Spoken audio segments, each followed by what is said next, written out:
Je crois que c'est extrêmement important de périodiquement remettre tous les acteurs et intervenants autour d'une table et de prendre le temps de discuter, de voir quels sont aujourd'hui les constats. Je crois que le constat est clair pour toutes les organisations qui travaillent dans l'humanitaire ou la défense des droits humains. Le constat, c'est que nous assistons à une tragédie et ensuite d'essayer de voir quelles sont les mesures qui peuvent être prises en commun ou séparément. Parfois, ça fait du sens de travailler ensemble, parfois il vaut mieux faire chacun du lobbying de son côté, mais il faut effectivement prendre des mesures ensemble pour essayer de changer la situation. Alors Amnesty International est évidemment consterné par la nouvelle tragédie qui s'est produite en mer Méditerranée. Je crois qu'une fois de plus, ça montre que l'Europe doit prendre des mesures et ne peut pas rester les bras croisés face à ces drames. Une des mesures, ça serait notamment de permettre un accès légal et sûr pour des personnes qui doivent déposer une demande d'asile, de façon à ce qu'elles n'aient pas besoin d'entreprendre ce voyage périlleux à travers la mer Méditerranée.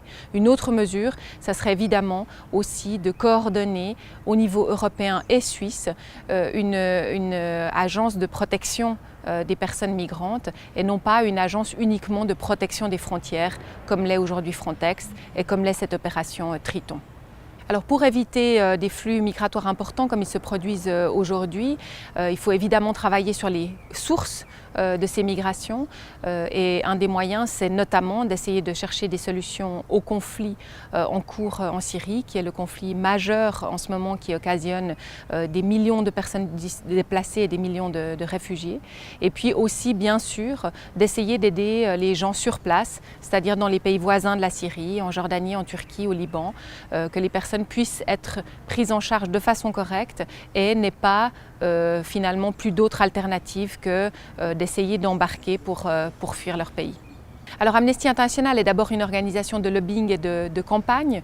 Aujourd'hui, nous menons une grande campagne qui s'appelle SOS Europe, qui est une campagne qui vise à dénoncer le système Europe forteresse, donc toute la fermeture des frontières, et à faire pression sur les différentes autorités européennes et suisses aussi, de façon à obtenir que les différents pays se coordonnent entre eux, essayent de sauver des vies et ne restent pas simplement bras croisés par rapport à tout ce qui est en train de se passer.